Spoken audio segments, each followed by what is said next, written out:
Hello friends, आप सबका welcome है मेरे यूट्यूब चैनल यूपीएससी गुरु में।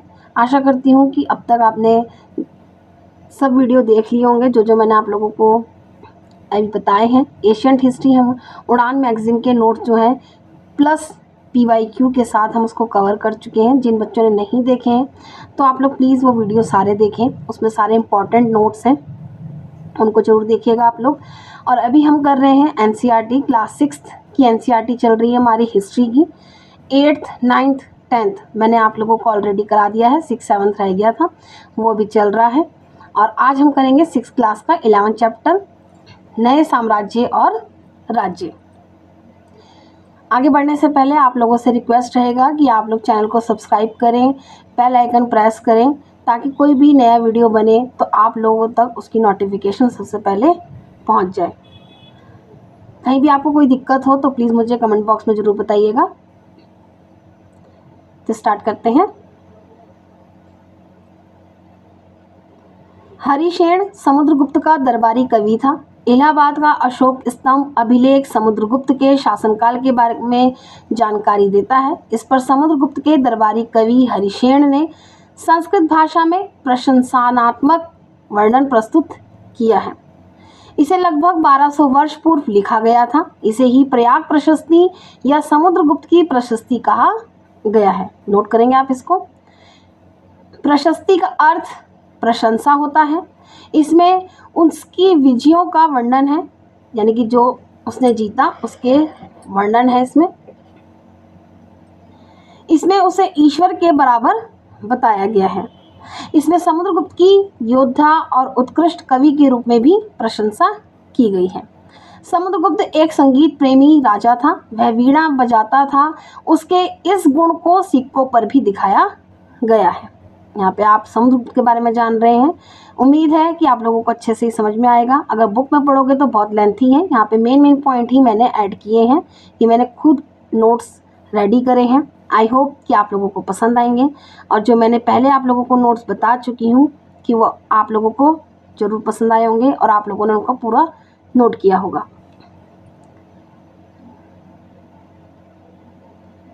हरिशेन द्वारा वर्णित विभिन्न प्रकार के राजाओं और उनके प्रति समुद्रगुप्त की नीतियां। समुद्रगुप्त ने आर्यावर्त के सभी 9 शासकों को हराकर उनके राज्य को अपने साम्राज्य में मिला लिया। समुद्रगुप्त के राज्य के पड़ोसी आंतरिक देश समुद्रगुप्त के लिए उपहार लाते थे। बाहरी राज्यों ने समुद्रगुप्त की अधीनता स्वीकार की और अपनी पुत्रियों का विवाह जो है उससे किया। दक्षिणापथ के 12 राजाओं ने हारने के बाद समुद्रगुप्त के सामने समर्पण किया था। समुद्रगुप्त ने उन्हें फिर से शासन करने की जो है अनुमति दे दी। समुद्रगुप्त के राज्य के पड़ोसी देशों में असम, तटीय बंगाल, नेपाल और उत्तर पश्चिम के कई गण या संघ आते थे। ये आंतरिक राज्यों के एक घेरे के रूप में समुद्रगुप्त के राज्यों से लगे थे। यहाँ पे आप इन जितने भी ये पड़ोसी देश हैं उनको आप नोट करेंगे। यहाँ पर ये समुद्रगुप्त के लिए उपहार लाते थे, उनकी आज्ञा मानते थे तथा उनके दरबार में उपस्थित हुआ करते थे। ब्राह्य इलाके संभवतः कुषाण तथा शक वंश के थे। इसमें श्रीलंका के शासक भी थे। इन्होंने समुद्रगुप्त की अधीनता स्वीकार की और अपनी पुत्रियों का विवाह जो है उससे किया। समुद्रगुप्त और उनके पिता चंद्रगुप्त प्रथम ने ही महाराजाधिराज की उपाधि धारण की। समुद्रगुप्त के दादों और परदादों का उल्लेख महाराज के रूप में ही मिलता है, यानी कि जो उसके पिता थे यानी कि चंद्रगुप्त प्रथम और समुद्रगुप्त, इन्होंने ही जो है महाराजाधिराज की उपाधि धारण की थी। जो उसके दादा परदादा हैं उनका जो उल्लेख है वो महाराज के नाम से मिलता है। ठीक है, नेक्स्ट है समुद्रगुप्त की माँ कुमार देवी थी जो लिच्छवी गण की थी। चंद्रगुप्त द्वितीय को शक विजेता कहा जाता है। उसने पश्चिमी भारत में सैन्य अभियान करके अंतिम शक शासक रुद्र सिंह तृतीय को परास्त किया। इस विजय के उपलक्ष्य में मालवा क्षेत्र में व्याघ्र शैली के चांदी के सिक्के चलाए। ये सिक्के उसी शकों पर विजय के सूचक हैं। इनको नोट करेंगे आप अच्छे से। चंद्रगुप्त द्वितीय का दरबार विद्वानों से भरा रहता था। कवि कालिदास और खगोल शास्त्री आर्यभट्ट उसी के दरबार में थे।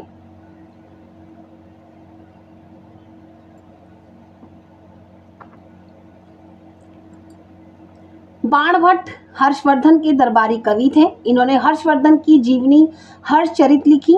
आप नोट करेंगे इस पॉइंट को यहाँ पर, जिससे हर्ष के शासनकाल और वंशावली का पता चलता है।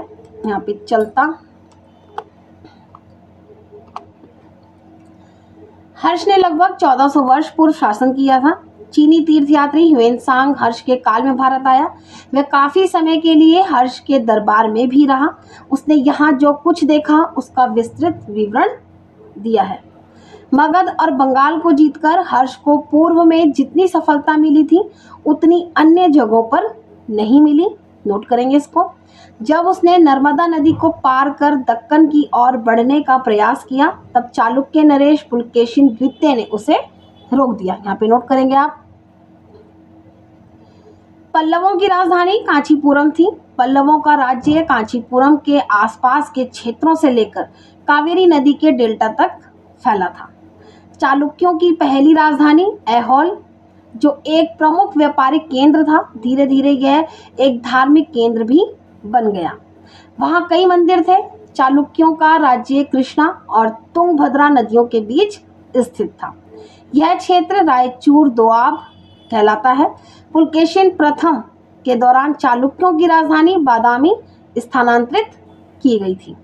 बादामी को बातापी के रूप में भी जाना जाता है। नोट करेंगे इस लाइन को आप।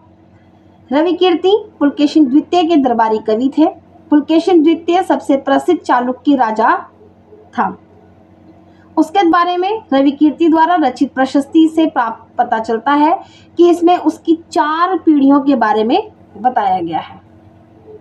नोट है यहाँ पर, नोट करेंगे आप इसको। पल्लवों को चोल वंश ने परास्त कर उनके साम्राज्य को चोल साम्राज्य में मिला लिया। चालुक्य को अंततः राष्ट्रकूटों ने परास्त किया। नेक्स्ट है यहाँ पर, दक्षिण भारत में पूर्व मध्यकालीन प्रशासन। दक्षिण भारत के पूर्व मध्यकालीन प्रशासन में कुछ महत्वपूर्ण पद आनुवांशिक बन गए तथा कभी कभी एक ही व्यक्ति कई पदों पर कार्य करता था।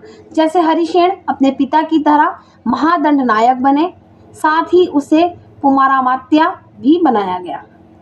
ठीक है। प्रशासन की प्राथमिक इकाई गांव होते थे, ना कि नगर। कभी कभी एक ही व्यक्ति कई महत्वपूर्ण पदों पर कार्य करता था। जैसे हरिसेन महादंड नायक और कुमारमात्या होने के साथ साथ संधि विग्रहिक भी थे।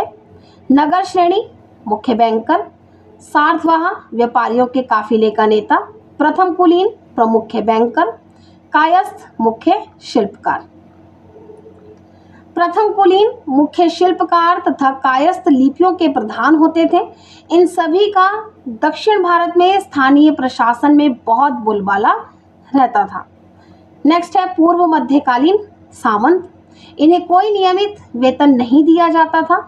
जहां शासक दुर्बल होते थे, ये स्वतंत्र होने का प्रयास करते थे। पूर्व मध्यकालीन में सामंतों को नियमित वेतन नहीं दिया जाता था, बदले में इनमें से कुछ को भूमिदान दिया जाता था। दी गई भूमि से ये कर वसूलते थे, जिससे वे सेना तथा घोड़ों की देखभाल करते थे। साथ ही वे इससे युद्ध के हथियार जुटाते थे। नेक्स्ट है दक्षिण भारत के राजाओं की स्थानीय सभाएं। पल्लव अभिलेखों में कई स्थानीय सभाओं की चर्चा मिलती है। इनमें से एक था ब्राह्मण भूस्वामियों का संगठन, जिसे सभा कहते थे। ये सभाएं उप समितियों के जरिए सिंचाई, खेती बाड़ी से जुड़े विभिन्न काम, सड़क निर्माण, स्थानीय मंदिरों की देखरेख आदि के काम करती थी। जिन क्षेत्रों में भूस्वामी ब्राह्मण नहीं थे, वहां उर नामक ग्राम सभा के होने की बात कही गई है। नगरम व्यापारियों के एक संगठन का नाम था। संभवतः इन सभाओं पर धनी तथा शक्तिशाली भूस्वामियों और व्यापारियों का नियंत्रण था।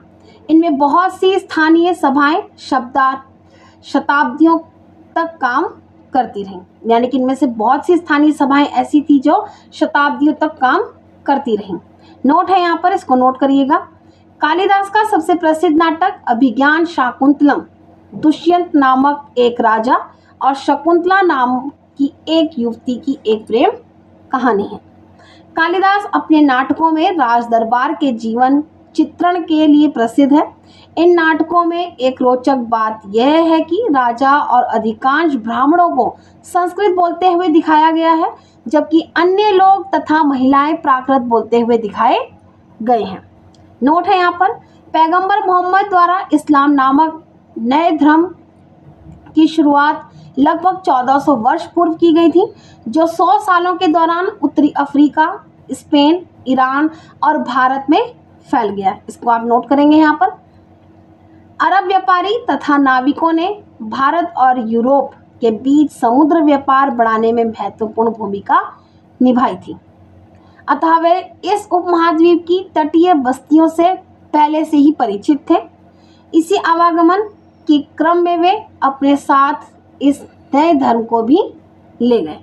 यहाँ पे नोट आपके फिनिश होते हैं। उम्मीद है आप लोगों को ये चैप्टर पसंद आया होगा और आप इसको नोट करेंगे अच्छे से। कल हम करेंगे नया, जो इसका लास्ट चैप्टर रहेगा 6th क्लास का, वो रहेगा इमारतें, चित्र तथा किताबें। इसको हम कल करेंगे। जाने से पहले प्लीज़ आप लोग मुझे ज़रूर बताइएगा कि आपको और कौन से सब्जेक्ट के ऊपर जीएस के नोट्स चाहिए, वो भी आप मुझे बताइएगा, और कौन सी परीक्षा की आप तैयारी कर रहे हैं वो भी मुझे ज़रूर बताइएगा। तो मिलते हैं कल नए चैप्टर के साथ, इमारतें, चित्र तथा किताबें। तब तक के लिए आप सबको मेरा बाय बाय।